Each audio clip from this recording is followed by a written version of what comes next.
Tingnan ko muna no kung sino ano dito. Si Edwin pala dito yun.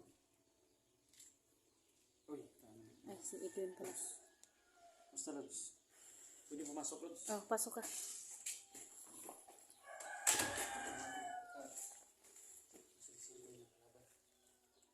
Ito pala bahay mo Lods. Saan ang bahay mo Lods? Patay na? Oh, patay na. Dito ka pala. Electra Adventure. Isang babaeng may misyon sa buhay ang pigilin ang mga bandido. Kaya samahan natin mga Lods.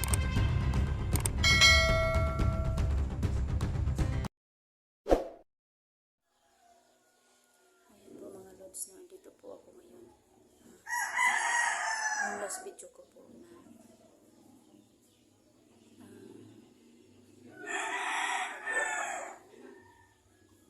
kasi po nagplano po ako kung paano po ako makalabas no. Kaya sa ngayon po dito muna ako sa loob. Kasi po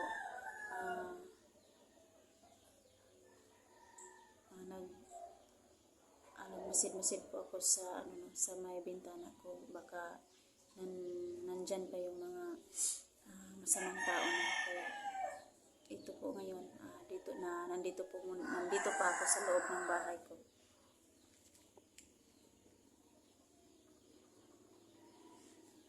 Kaya hindi po ako maging kampante dito kasi po marami po talagang dumadaan ng mga motor. Baka paglabas ko ng bahay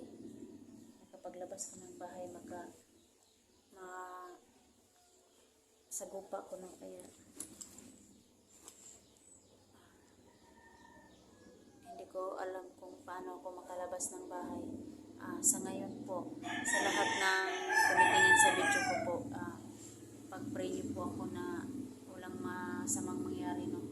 Kaya sa mga solid viewers ko po, ipag-pray niyo po ako sa bawat explore ko po, sa mga silent viewers ko po, ipag-pray niyo po ako ngayon kung paano po ako makalabas no. Kasi yung si Edwin Adventure po, kagabi tumawag po sa akin na andito daw siya sa labas ng bahay ko. Kasi tinignan niya pero hindi siya makapasok no, kasi po may 2 or 3 tao nakita niya dito sa paligid ng bahay ko no. Kaya tinignan lang niya ng mabuti. Pero kagabi po kinakabahan po talaga ako, pero sa lahat ng nasa isip ko, talagang sabi ko sa sa sarili ko na lalaban ko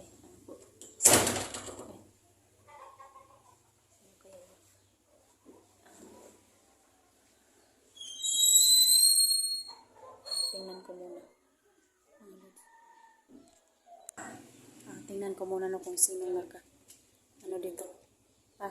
Si Edwin pala dito yun. Uy, Ay, si Edwin pala. basta Lods. Pwede pumasok Lods. Oh, pasok ka.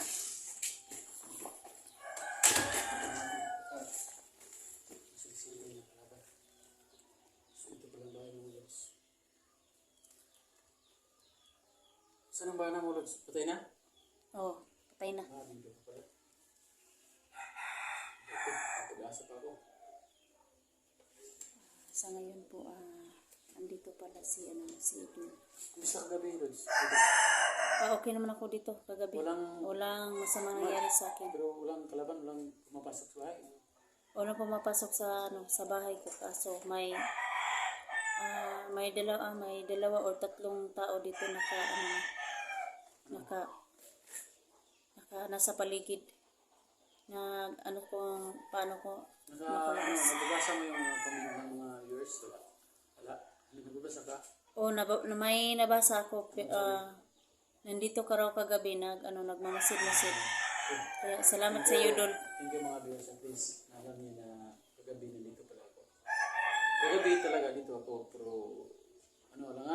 pumasok kasi baka barilin mo ako. Kasi gabi, hindi nakita sa labas. Bakit ang bahay mo walang ilaw sa labas? Pero sa akin, Pinatay ko yung ilaw para hindi ako hindi nila malaman nga nandito ako sa loob. Kanya-kanyang diskarte naman yun. Kasi para pag tumingin ako sa labas sa paligid ko, sa likuran ko yung bahay namin, hindi nila ako makikita. So, yun po yung mga lods. Okay, tama. Kasi may balak kung pumasok dito kagabi, kaso may isang tao ako nakita doon sa likuran. Nagtangga pa nga pumasok dito. Gusto ko na sanang tirahin, kaso iniisip ko ba gabi na, baka pumutok ang baril o baka isalintil ko dito umagahan sa bahay mo yung patay, bangkay, maulabog. Kaya hintay ko talaga kung anong gawin niya. Pero pumasok talaga siya, tirahin ko talaga. Mabuti na lang at hindi siya pumasok. Lumabas, lumakad palayo. Na kita ko kasi na lumabas sa palayo. Kaya nagtago na lang ako. Mga ilang oras na nakita ko na safety na dito sa bahay mo. Umuwi na ako. Umuwi na ako sa mama ko. Kaso kanina doon sa bahay, napagtanto ko ba na puntang gabi na naman, baka lusubin ka na dito. May plano ako. Doon ka na muna sa mama ko para isa yung bantay natin. Bantay tayo sa mama ko at saka yung anak mo, bantay natin doon. Kung dalawa tayo, magkabulag pa dito, baka marami ang pumunta dito sa iyo. Mahirap na, baka doon kaya. Mas mabuti yung doon tayo kasi buo yung persa natin doon, dalawa tayo. Pag may mga kalaban doon, natin kasi dalawa tayo. Kasi pag dito ikaw mag-isa, ako kaya ko doon.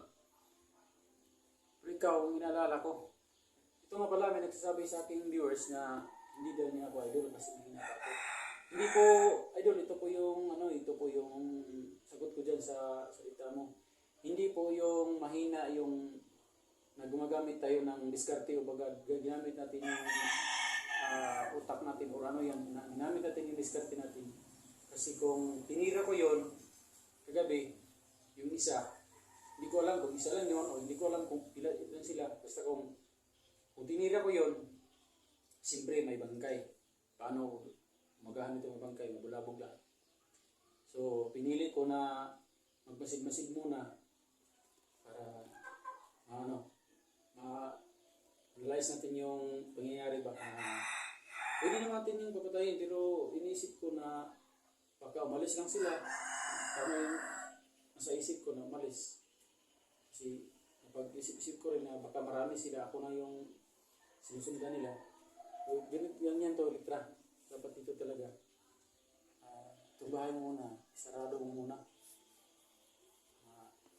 Alam ko na matatapos nito, maubos nyo yung ganyan niya. Yan sila baka. Yan. Maubos talaga sila. Pero tama yung binuhat ko na, ginawa ko na hindi ko pinatay kasi kung pinatay ko dito baka murisbak yan, mas marami. Mas mahirap. Kaya mga lods, plano ko po mga lods is dadalhin ko po si Litra at sa mama ko. Sana tanggap siya ng mama ko na doon sa sila muna para isa yung pagbabantay namin. Mahirap naman doon, so ako yung dito. Tapos ang mama ko andun. Malayo. Walang magbantay doon. Kasi dito mga lods is bahay ni Litra is sa tabi ng basada. Tingnan mo mga lods.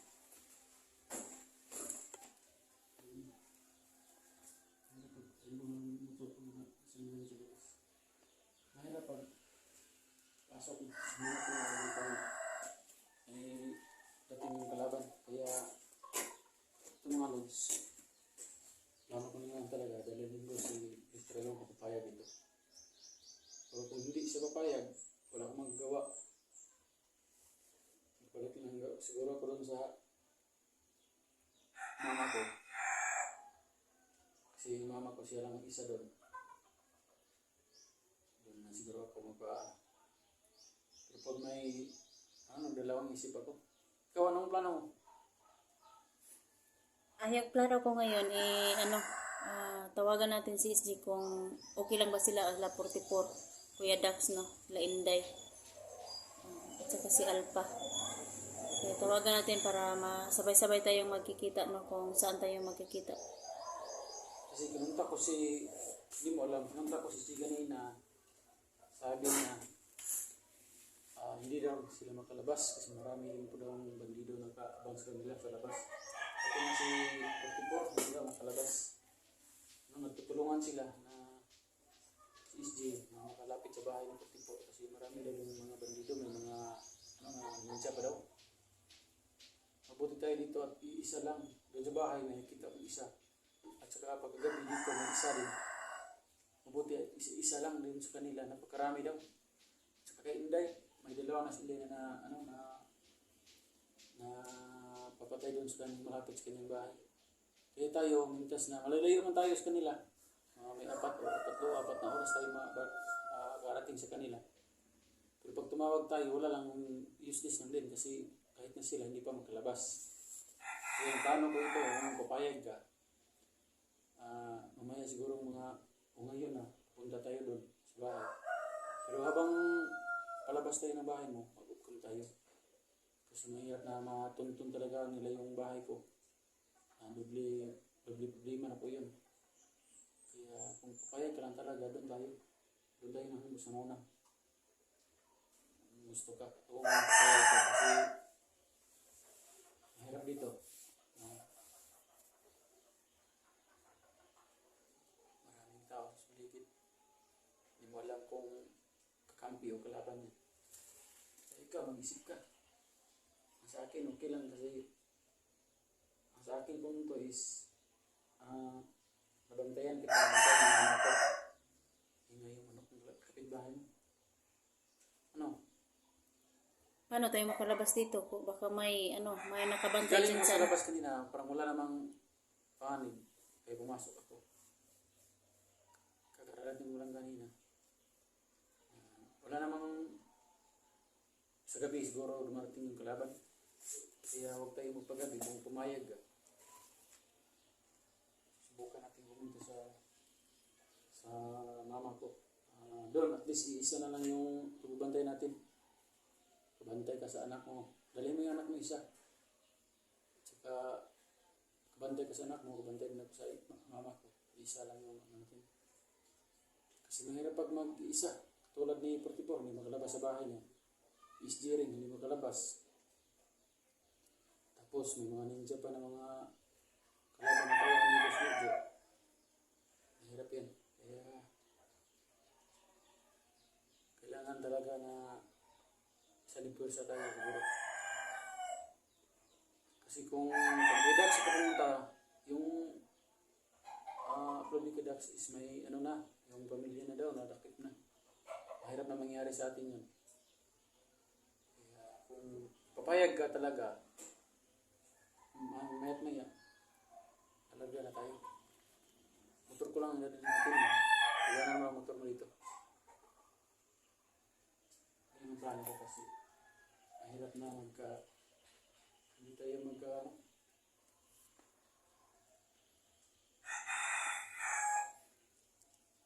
Ilang oras pa papunta sa inyo? 4 na oras, tama siguro ito. Ang tayo doon, Ang layo pala doon. 4 oras. Pagpunta ko dito, may harang ng mga pulis, ganban pala. Mabuti at kilala ko yung isang pulis na sabi, ito isa ka palang vlogger, buddy. Ito buddy, may gamit o tayong dala. So, may lisensya naman tayo. Nakagaan tayo. Pero hindi ako nagkakamera kanina kasi alam niyo naman, hirap ang kamera. Baka maano tayo, baybayan tayo. Yan ito.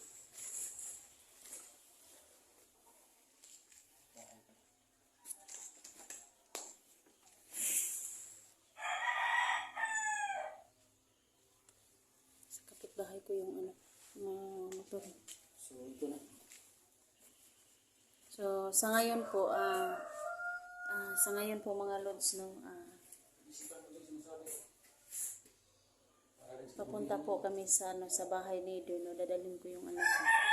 Sana po paglabas namin dito sa bahay ko, walang mangyari sa amin no na walang masamang mangyari sa amin no, kasi po kasama ko yung anak ko. Sana po mga Lods, ipag-pray niyo po kami sa mga solid viewers ko po, sa mga silent viewers ko po. Ipag-pray niyo po kami na walang masamang mangyari sa amin.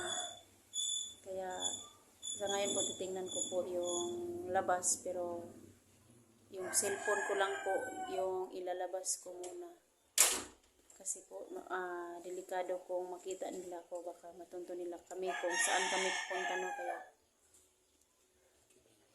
pag-iisipan ko po ngayon kung paano kami po lalabas mga Lods no. Kasi po maraming mga masasamang tao talaga, mga bandido talaga. No. Kagabi lang po, buti na lang hindi po ako nakalabas no. Kagabi po, buti na lang nandun si Edwin sa labas no, kaya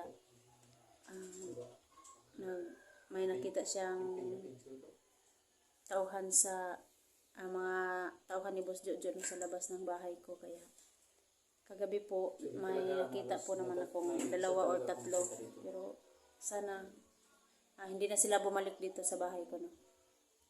Kung bumalik man sila, wala ka na dito, wala na tayo dito. Ay, kung bumalik ako, wala na ako dito. Nandun na ako sa bahay mo. Kung bumalik sila, wala na tayo dito. Bumalik sila, wala na tayo dito. Doon na tayo sa bahay. Pero pag dumating sila doon, lilito na tayo. Dalawa tayo makipaglaban sa kanila. Kaya ito mga Lods, susubukan na namin. Ayan mga Lods, susubukan po naming lumabas na. Dadalhin natin yan. Pero mga Lods, paglabas namin, mag-upan kami kasi mahirap na masundan kami ng mga bandido dito sa loob pa lang. Kaya hanggang dito na Sa ngayon po, magdandahan muna ako no, maglabas dito no. Thank you mga Lods. Sa ngayon po, mag-off ka muna ako no, kasi po magpaplano po ako kung paano po kami makalabas dito no ng anak ko.